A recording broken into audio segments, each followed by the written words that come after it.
આકાશવાણી અમદાવાદ વડોદરા પ્રાદેશિક સમાચાર યશવી મહેતા વાંચે છે। સૌપ્રથમ મુખ્ય સમાચાર। રાજ્યમાં ગ્રામ્ય તથા નગરપાલિકા વિસ્તારની ખેતી હેતુ માટેની નવી અવિભાજ્ય કે પ્રતિબંધિત શરતની જમીનો હવેથી જૂની શરતની ગણાશે। રાજ્ય સરકારે વિવિધ પ્રકારની સ્ટેમ્પ ડ્યુટીમાં ઘટાડો કર્યો। પ્રધાનમંત્રી મુદ્રા યોજના અંતર્ગત છેલ્લા 5 વર્ષમાં રાજ્યમાં 70,000 કરોડ રૂપિયાથી વધુની લોન અપાઈ। અમદાવાદમાં યોજાયેલી કોંગ્રેસની કેન્દ્રીય કાર્યકારિણી સમિતિની બેઠકમાં પક્ષના પુનઃગઠન સહિતના મુદ્દે ચર્ચા થઈ અને મહિલા અને બાળ વિકાસ મંત્રી ભાનુબેન બાબરિયાએ ગાંધીનગર ખાતેથી પોષણ પખવાડિયા 2025નો રાજ્યવ્યાપી શુભારંભ કરાવ્યો।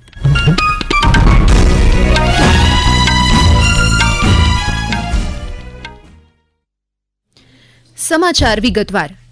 રાજ્યમાં નવી અવિભાજ્ય અને પ્રતિબંધિત સત્તા પ્રકારની જમીનોના બિનખેતી માટે હવે કોઈપણ પ્રકારનું પ્રીમિયમ ભરવાનું રહેશે નહીં।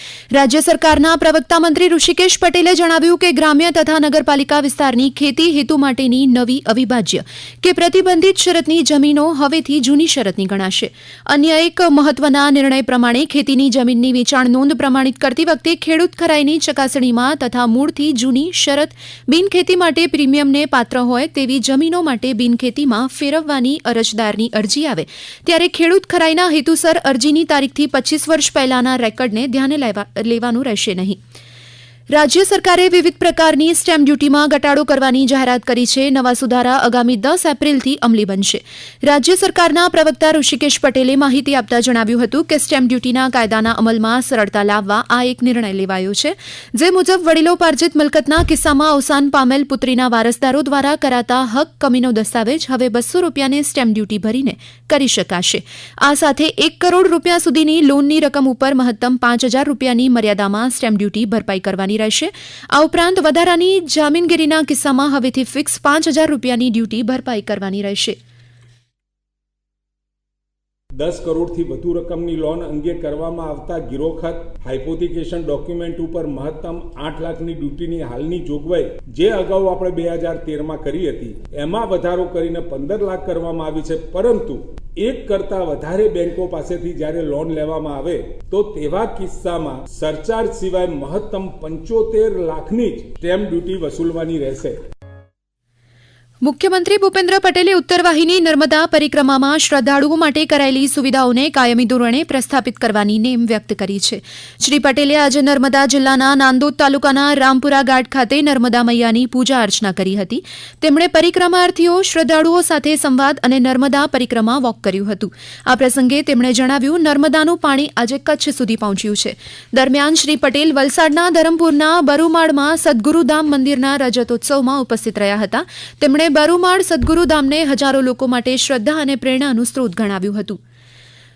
પ્રધાનમંત્રી મુદ્રા યોજનાના આજે 10 વર્ષ પૂર્ણ થયા છે। આ યોજનાનું રાજ્યમાં પણ વ્યાપકપણે અમલીકરણ કરાયું છે। પીએમ મુદ્રા યોજના અંતર્ગત છેલ્લા 5 વર્ષમાં રાજ્યમાં 70,000 કરોડ રૂપિયાની લોન આપવામાં આવી છે। સાંભળીએ એક અહેવાલ। પીએમ મુદ્રા યોજના અંતર્ગત રાજ્યમાં વર્ષ 2020-21માં 11,000 કરોડ રૂપિયા સામે વર્ષ 23-24માં 19,000 કરોડ રૂપિયાથી વધુની લોન મંજૂર કરાઈ છે। રાજ્યમાં છેલ્લા 4 વર્ષમાં લોન ફાળવણીની રકમમાં 74% વધારો નોંધાયો છે। રાજ્યમાં આ યોજના અંતર્ગત વર્ષ 2020-21માં 1,42 લાખ ખાતા ખોલવામાં આવ્યા હતા, જે સંખ્યા વધીને વર્ષ 2023-24 સુધીમાં 1,95 લાખ ખાતા સુધી પહોંચી છે। નવેમ્બર 2024 સુધીમાં 80 લાખથી વધુ ખાતા ખોલાયા છે। રાજ્યમાં મોટી સંખ્યામાં નાના વેપારીઓ અને સ્ટાર્ટઅપ્સે આ યોજનાનો લાભ લઈને આત્મનિર્ભર બન્યા છે। મયુર સોલંકી સાથે હિના મોદી, પ્રાદેશિક સમાચાર વિભાગ, અમદાવાદ। કોંગ્રેસની સર્વોચ્ચ નિર્ણય લેતી વિસ્તૃત કેન્દ્રીય કાર્યકારિણી સમિતિની બેઠક અમદાવાદમાં સરદાર વલ્લભભાઈ પટેલ રાષ્ટ્રીય સ્મારક ખાતે યોજાઈ હતી। કોંગ્રેસના વરિષ્ઠ નેતા અને એઆઈસીસીના મહાસચિવ કેસી વેણુગોપાલે જણાવ્યું હતું કે આજની બેઠકમાં પક્ષને લગતી અનેક ચર્ચાઓ થઈ હતી। તેમણે કહ્યું કે પાર્ટીના સભ્યોએ સરદાર વલ્લભભાઈ પટેલ અંગે એક વિશેષ ઠરાવ પસાર કર્યો હતો। કોંગ્રેસ નેતા જયરામ રમેશે જણાવ્યું હતું કે આવતીકાલે સાબરમતી રિવરફ્રન્ટ ખાતે યોજાનાર એઆઈસીસી સત્રમાં રાષ્ટ્રીય રાજકારણ અને ગુજરાતની રાજકીય પરિસ્થિતિ અંગે चर्चा थशे। कांग्रेस पार्टी की क्या एजेंडा है सामाजिक न्याय को लेकर, राजनीतिक न्याय को लेकर और आर्थिक न्याय को लेकर, इस पर विस्तार से हमारे प्रस्ताव पे चर्चा होगी और कल इस पर एआईसीसी बैठक में भी लोग इस पर अपनी राय देंगे। આ સમાચાર આપ આકાશવાણીના અમદાવાદ વડોદરા કેન્દ્ર પરથી સાંભળી રહ્યા છો. આ સમાચાર આપ અમારી YouTube channel AIR news Gujarat પર પણ સાંભળી શકશો. વધુ સમાચાર માટે અમારી વેબસાઇટ newsonair.gov.in/gujarati અને અમારા એક્સ હેન્ડલ AIR_news_ABAD ને ફોલો કરી શકશો. અમદાવાદની રબારી વસાહતોના 1000થી વધુ માલધારી પરિવારોને તેમના ઘરનો કાયમી માલિકી હક મળશે. રાજ્યના સહકાર મંત્રી જગદીશ વિશ્વકર્માએ જણાવ્યું, પ્રવર્તમાન જંત્રીના 15% મુજબની રકમ અને ટ્રાન્સફર ફી ભરીને કબજેદારો હવે જમીનનો કાયમી માલિકી હક મેળવી શકશે. આ અંગે માલધારી આગેવાન રમેશ દેસાઈએ આ નિર્ણય માટે સરકારનો આભાર માન્યો હતો. અહીંયા જે સમાજના લોકો રહે છે એ બધા આર્થિક રીતે ખૂબ નબળા વર્ગના લોકો છે, બધા આર્થિક રીતે ભારણ ખમી શકે એવા નથી. તો આમાં કંઈક સરકાર રાહત દરે કરી આપે અને સરકારે અમારી માંગણીને પણ ધ્યાનમાં રાખી અને 25%નો જે અમદાવાદ કોર્પોરેશનનો ઠરાવ હતો એની જગ્યાએ 15% કર્યો છે. એ બદલ અમે ભારતીય જનતા પાર્ટીની સરકાર અને માનનીય મુખ્યમંત્રીશ્રીનો ખૂબ ખૂબ આભાર માનીએ. નવસારી નજીક ધારાગીરી ગામ પાસે પૂર્ણા નદીમાં ડૂબેલા 5 લોકોમાંથી 2ના મોત નીપજ્યા છે. નવસારીના અમારા પ્રતિનિધિ અશોક પટેલ જણાવે છે કે કપડાં ધોવા ગયેલી 4 મહિલાઓમાંથી એક ડૂબવા લાગતા તેને બચાવવા અન્ય 3 મહિલાઓ અને તેના દિયર નદીમાં કૂદ્યા હતા. ત્યારે 5 લોકો ડૂબતા માછીમારોએ 3 મહિલાઓને બચાવી લીધી હતી, જ્યારે ભાભી અને દિયરના ડૂબી જતા મોત નીપજ્યા હતા. મહિલા અને બાળ વિકાસ મંત્રી ભાનુબેન બાબરિયાએ ગાંધીનગર ખાતેથી પોષણ પખવાડિયા 2025નો રાજ્યવ્યાપી શુભારંભ કર્યો. આ પ્રસંગે શ્રીમતી બાબરિયાએ જણાવ્યું કે સગર્ભા સ્ત્રી, માતાઓ અને બાળકોને પોષણયુક્ત આહાર મળી રહે તે માટે રાજ્ય સરકાર પ્રયત્નશીલ છે. સ્વસ્થ જીવન માટે પોષણ ખૂબ જ મહત્વનું પરિબળ હોવાનું જણાવતા તેમણે કહ્યું કે ઉચ્ચ અધિકારીઓથી આંગણવાડી કાર્યકરો એમ સૌના પ્રયાસથી ગુજરાત સુપોષિત બનશે. સૌના સામૂહિક પ્રયાસથી સુપોષિત ગુજરાતના નિર્માણ માટે પ્રતિબદ્ધ બનવા તેમણે આહવાન કર્યું હતું.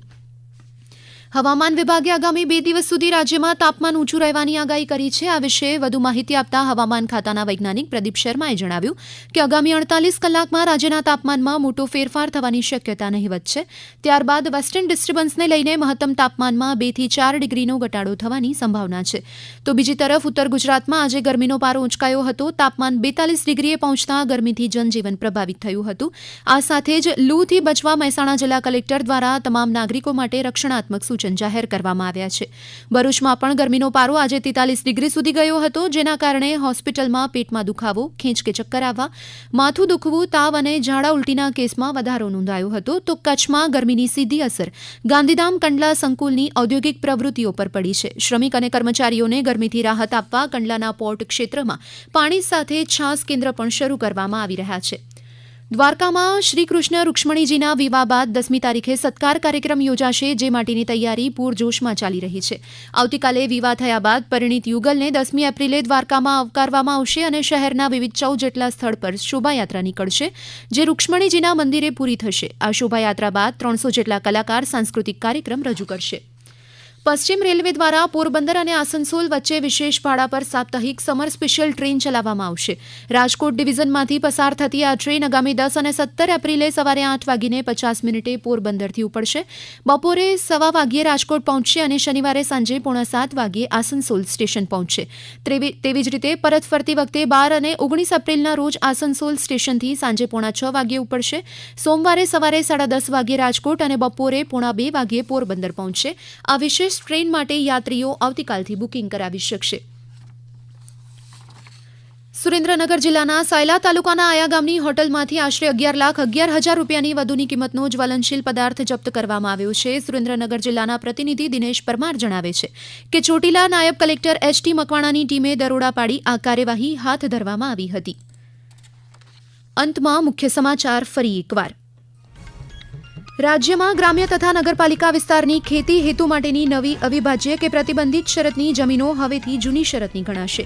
રાજ્ય સરકારે વિવિધ પ્રકારની સ્ટેમ્પ ડ્યુટીમાં ઘટાડો કર્યો.